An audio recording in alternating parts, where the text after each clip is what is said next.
What is the Bible? A few years back, a friend and colleague told me that he had decided to accept the Bible literally. My response was, "Well, that's wonderful. Which version?" He didn't have an answer for that. The problem he faced is that there are many translations available. For instance, the King James Version, New King James Version, New Living Translation, New International Version, English Standard Version, Christian Standard Bible, New American Standard Bible 1995, New American Standard Bible 2020, Young's Literal Translation, the Darby Translation, Webster's Bible, Hebrew Names Version, Reina Valera 1960, the Legacy Standard Bible 2021, New English Translation, Revised Standard Version, American Standard Version, Latin Vulgate, Westminster Leningrad Codex, Septuagint, Morphological Greek New Testament, and Textus Receptus. There are others of lesser, even dubious scholarship that I won't mention here. But first, let's define what is meant by the word Bible. It comes from the Greek word biblia, which means books. In the most general sense, the word Bible is applicable to any book regarded as authoritative in a particular context. There are many types of Bibles. For instance, the plumber's Bible, the baking Bible, and the legal document associated with loan transactions called a transaction Bible. Given that introduction, let's turn to the collection of scriptures that we know as the Bible or the Holy Bible. As is evident from the sheer variety, the Bible is not a monolithic product given to us directly from the mouth of God. What we call the Holy Bible truly is a collection and not a unitary work. The individual books were not officially compiled into a Bible until the late 4th century. Although the individual books are considered inspired and trustworthy, the task of combing through the available source material and selecting which books to include was and is very much the work of men. Consequently, some versions include books not included in others, or, to view it from the other direction, omit books included in others. For instance, the Vulgate version used by Roman Catholics includes 1st and 2nd Maccabees. The King James Version does not include these because, although this account of the Maccabean revolt is interesting historical material, it's not particularly of doctrinal value. Furthermore, we know that the collection is incomplete, based on mention in the accepted text of books for which no copies have been found.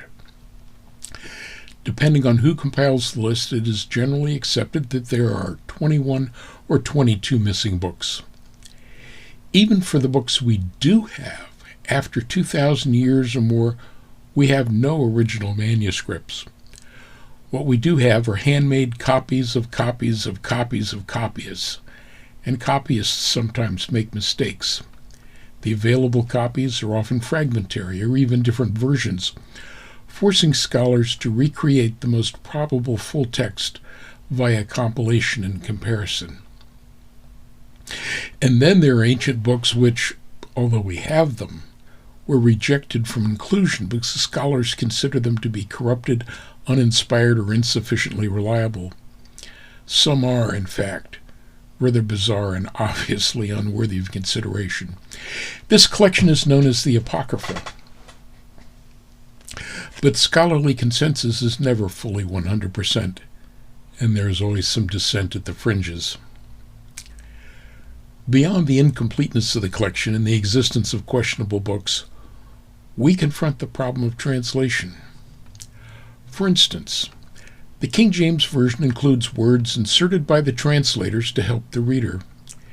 These are italicized to make clear that these individual words or phrases lack equivalent in the original texts. The goal was to make the affected sentences clearer and more readable. Complete editions of the King James Version also include alternative wordings for specific verses in the footnotes or margins.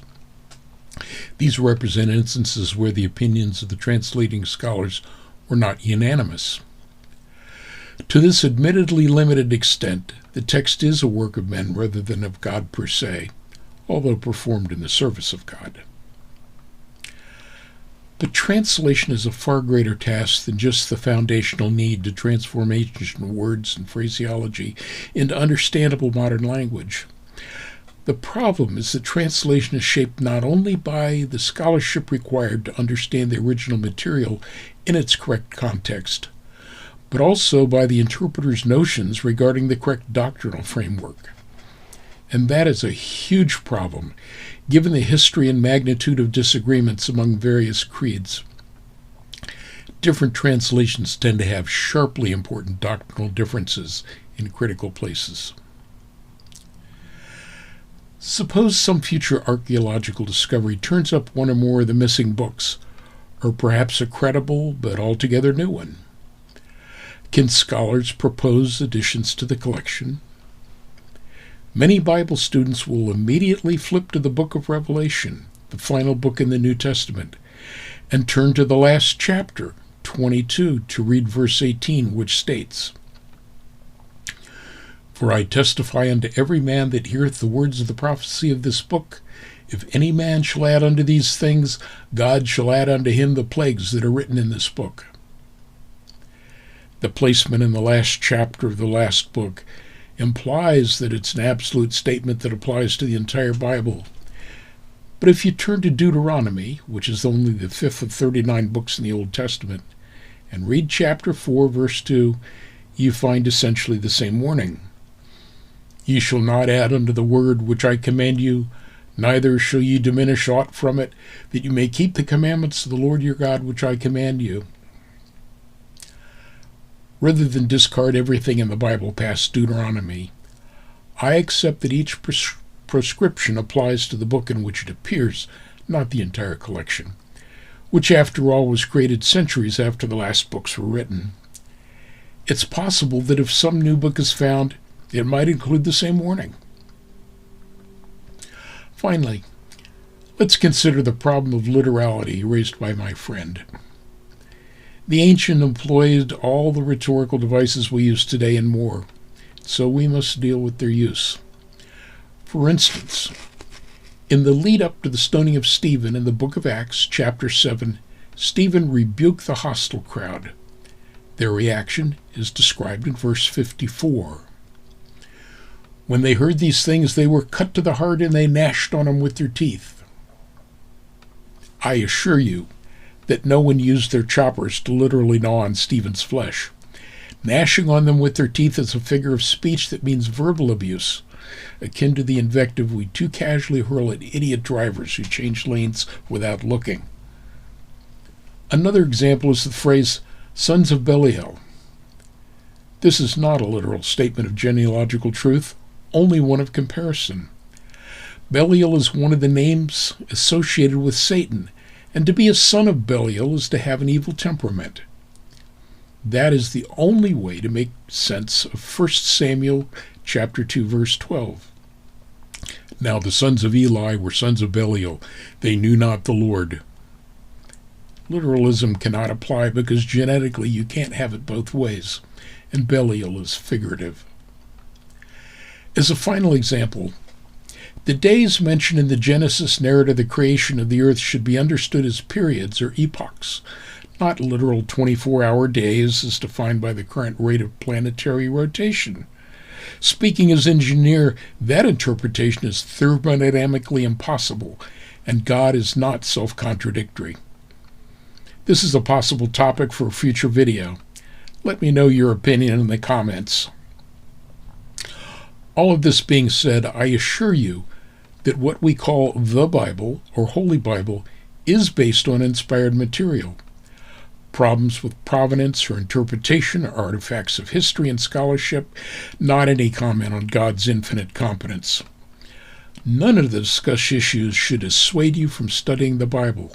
Rather, I encourage you to read it often, pray about what you learn, and test the principles by putting them into action per the counsel in Romans chapter 2, verse 13. "For not the hearers of the law are just before God, but the doers of the law shall be justified." Amen.